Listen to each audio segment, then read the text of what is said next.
Chad Hasty Show News Talk KFYO. Thank you for tuning in today. It is Election Day here in Texas and beyond as we take a look at the runoff elections. And joining us on the phones this morning, Republican strategist Matt Mackowiak. Matt, good morning. How are you today? Good morning. Doing great, Chad. How about you? Doing great. Let's start with Election Day. What races are you going to be most interested in watching today and seeing the results of, whether it's here in Texas or in other states? Well, I guess outside of Texas, you do have the U.S. Senate primary on the Republican side in Alabama, where Jeff Sessions and former Auburn head coach, football head coach Tommy Tuberville are in a runoff, or in a primary, excuse me. In Texas, we have a lot of action. I mean, on the Democratic side, you have the Texas U.S. Senate runoff between M.J. Hager and Royce West. I do expect Hager to win, but I think it'll be close. You've got at least 3 Republican congressional primaries in Texas that are going to be competitive. As you know, the race out west with Ronnie Jackson, Josh Weingarner in District 13. You've got Pete Sessions and Renee Swan running in District 17, and down in District 23, Tony Gonzalez and Raul Reyes. I left out the race out in Houston between Troy Nels and Kathleen Wall. So we'll know who our nominees are in those 4 races on the Republican side. You know, there's 5 or 10 interesting Texas House runoffs. I think there's 2 Democratic Texas Senate runoffs. There's a lot of action up and down ballot across this state, and this is all going to affect who the nominees are and how strong the party's candidates are going to be in the fall, which will affect the next legislative session and redistricting. Overall, for the state of Texas, maybe not individual races. But how do you expect voting to go? Do you expect a good turnout for a runoff race or a low turnout for a runoff?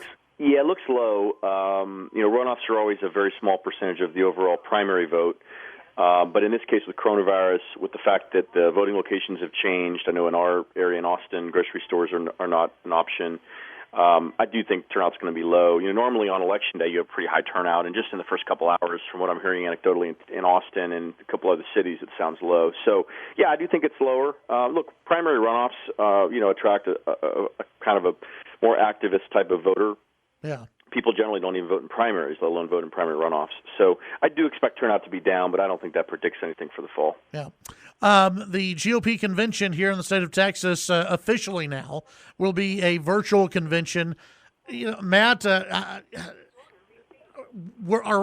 the Republican Party ready to do a virtual convention? I mean, the Democrats had a while to build up to their convention. The Republicans, I mean, they're not putting this together last minute, are they? No, I mean they've been in parallel creating a backup option in case they couldn't meet in person for a couple weeks. But look, it takes a year to plan these conventions, and the technology is really not there to have thousands of people participate online virtually. The Democratic convention is just not anywhere near as big as the Republican convention is. I think you've got I want to say they had something like 6,000 people registered for the Republican convention in Houston. So, yeah, we'll see. I think it's going to go fine. They have a vendor that's going to allow people to vote in the Senate district and congressional district caucuses digitally, which is good. So that's ready to go. But, yeah, it's going to be a pretty intense few days for them to get ready for Thursday. Joe Biden dropping a new ad in Texas. How much do you think the Biden campaign will focus on this state, or are they just trying to make Republicans spend more in Texas? Yeah, it's a good question. They don't need Texas, and of course, Texas is very, very, very expensive. There have been some polls in the last couple of weeks that have shown Biden either slightly ahead or slightly behind, and perhaps that's drawn them in. Look, one ad being run now doesn't prove that a full commitment. I fundamentally don't believe they're going to be spending significant resources here. But there is a debate going on inside the Biden campaign. There are some that are pushing him to go big, to try to win states like Arizona and Georgia and Texas. There are others who are saying, no, focus on the Midwest, focus on getting 270 electoral votes. You don't need a landslide victory. You don't need to risk trying to get a landslide by perhaps making the race far more competitive. So, yeah, they may be trying to make Republicans spend money here. They may also just be responding to pressure to get engaged in Texas to see if they can make it competitive. Visiting with Matt Mackowiak here on the Chad Hasty Show. Matt, the politics of coronavirus here in the state of Texas, if we go through another shutdown or further restrictions in Texas, and I know we're far out from the November election, but, I mean, listen, this coronavirus is not going to go away. It's not going to go away by the fall. if it's still out there and we're still talking about restrictions in the fall, I mean, is that a potential problem for the Republicans and for turnout for the GOP?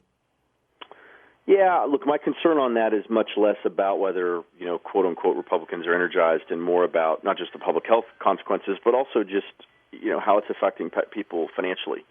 If we were to go back to a shutdown, look, I think if that was to happen, it'd be in a couple urban counties, 3 or 4 or 5 urban counties, probably just for 2 weeks to see if they can get ahead of this. Look, that's going to be unpopular. It's going to create more bankruptcies for businesses. It's going to put people out of work. It's a difficult situation, but we've got to find a way to get ahead of it. The numbers are really almost getting out of control at this point. Now, again, that's positive cases. The death rate is still down. Hospitalizations are still not at a crisis level. They are increasing, but they're not at a crisis level. But, yeah, look, Abbott, the governor, is in a tough spot. I mean, he's getting pressure from all sides. No matter what he does, he's making somebody mad somewhere. And in some cases, he has the left and the far right mad at him for different reasons on the same issue. So he's in a really tough spot politically. But, look, as he said, I think, last night, he's not doing this for political reasons. He's doing it because he thinks it's right. And in fact, he's paying a political cost for it. If you look at, I think, the 8 or 9 county parties who've now censured him for basically allowing the mask requirement in the urban counties. Do you think that that's going to continue to play out, the counties that censor him? Yeah, probably a little bit. I mean, you'd probably see that number continue to increase a little bit. I don't think it matters all that much. And I think it's one thing to censure an elected official. It's another to express a view on a public policy issue, and that's the direction I wish these county parties would go. If you oppose mask requirements, put a resolution out, put a press release out, let people know that's where you stand. I don't know why they're censuring an elected official for doing what they think is right. It really shouldn't make it personal. It should be a policy debate. Yeah. Tell folks how they can sign up for your newsletter, and also tell them about your podcast. Yeah, we've got something like 20,000 people now subscribed to the free version of the Must Read Texas morning email, which you can sign up for at mustreadtexas.com for $3.50 a week. You receive it every weekday morning by 9 a.m., all the top news from around the state. The podcast is called Mac on Politics. It's in the iTunes Store, on Google Play, on Stitcher, and on Spotify. Most recent episode is with Rod Lurie, the director of the #1 film in America, The Outpost, which is an outstanding film. Really encourage all your audience to check it out. They will be quite inspired. Very good. Matt, as always, appreciate your time, and we'll visit with you next week. Look forward to it. Take care. All right, that's Matt Mackowiak, Republican strategist, here on KFYO. We'll be right back.